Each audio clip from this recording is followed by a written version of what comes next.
The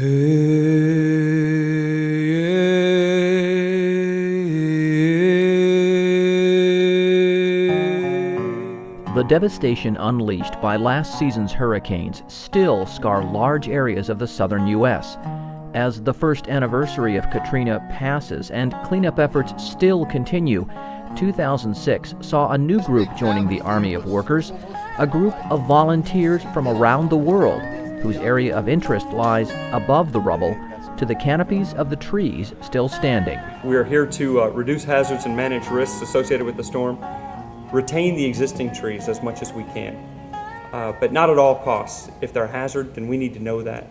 Hundreds of thousands of trees suffered storm damage along the Gulf Coast, and spring of 2006 was the first opportunity to assess which trees managed to survive relatively unscathed and to what extent others didn't.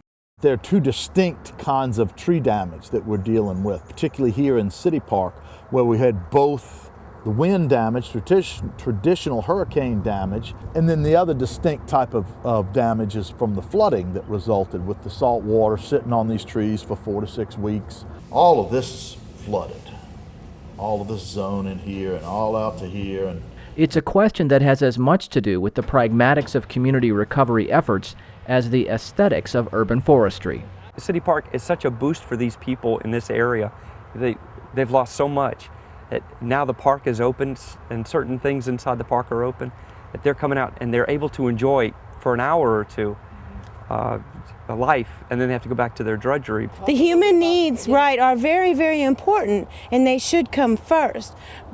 But in the long run, trees are the long run. In the long run, our canopy cover and our urban forests are very, very important just for all the benefit the trees give us. And in the South, if nothing else, shade.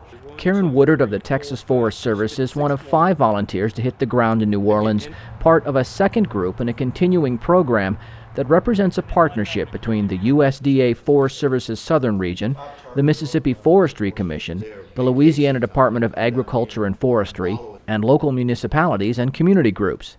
Other financial and resource support has come from a variety of national and international organizations. GCTA and Esri have also donated equipment, and that's the equipment that we have out there been donated by them through the Data Resource Group. Obviously the U.S. Forest Service, the Society of Municipal Arborists, taking care of all the volunteers, recruiting the volunteers, although ISA now has stepped in and they are also actively recruiting volunteers. And the International Society of Arboriculture is basically paying your per diem and all the expenses. Beyond the important financial commitments, it has been the volunteers with their specialized expertise that makes the program work.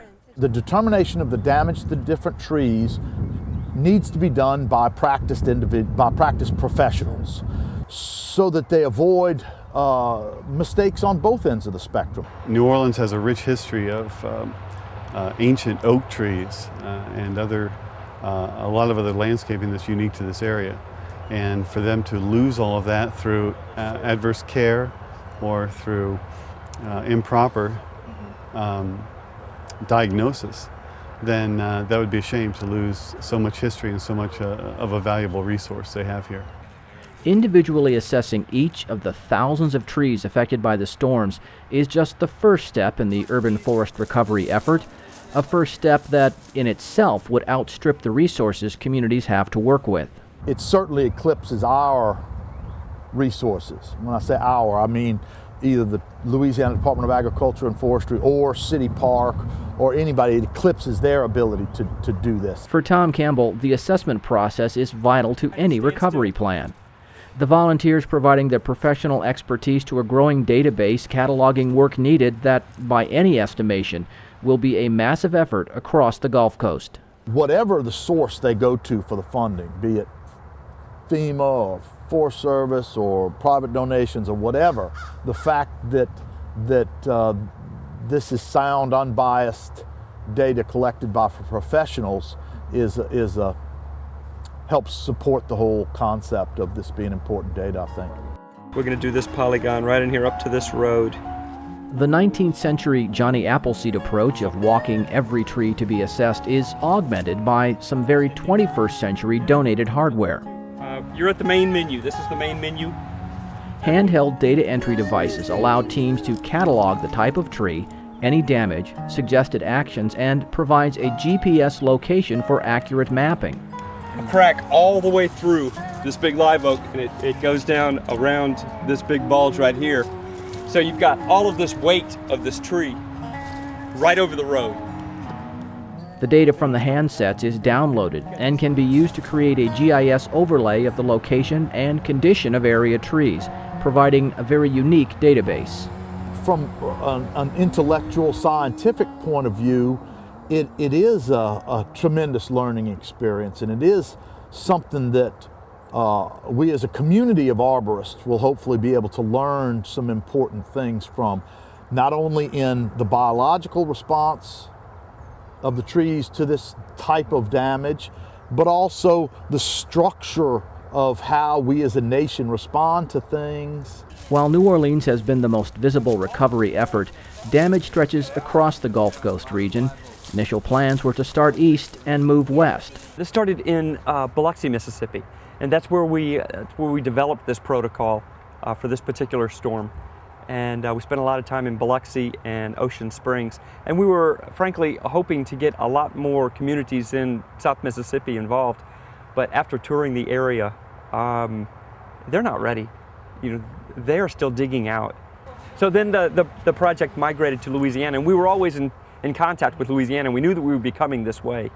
And Tom Campbell talked about City Park while we were in Biloxi. And he said, oh, it's such a massive park, we would never get that done. Well, it turns out that since these other communities aren't ready, well, here we can concentrate in City Park. As teams do move across the region, the information gathered will be invaluable, both for the immediate task of recovery and future plans for the urban forests. The storms in the last couple of years, we've used them more as lessons learned, trying to develop a proactive program versus just being reactive after the storm. Can we do some things before the storm to minimize the damage? What can we do immediately after the storm, and then for recovery programs? For the volunteers, the experience of dealing with a recovery effort of this size is its own reward for the individuals and the communities they represent. You know it's down here, and you know people are really struggling, and I wanted to come down and help out. I thought it was important just because I wanted to do something down here instead of just sitting at home watching it on TV, and to be able to use my expertise and to come down here and give them a hand with their management of trees, which would probably take several years for them to finally take care of all this stuff. The great thing about it, in Fairfax County, like these guys and some of the larger communities, a lot of them already had these storm plans in place, but to see it being implemented down here, that could probably trigger them to think, we really need to bolster our plan. And so this is good. This is going to help those communities to prepare for that next event that they're going to get hit with. While recovery efforts will continue for years, this first step in helping to manage what remains of the Gulf Coast urban forest will go a long way in keeping a canopy overhead through the seasons to come. If we can learn lessons and we can have discussions with the right parties to implement changes for the next time, because much as I don't like to acknowledge the next time, I guess maybe there could be. In 2006, less than 36 volunteers donated more than 2,000 hours and assessed more than 7,000 trees in 10 communities across Mississippi and Louisiana.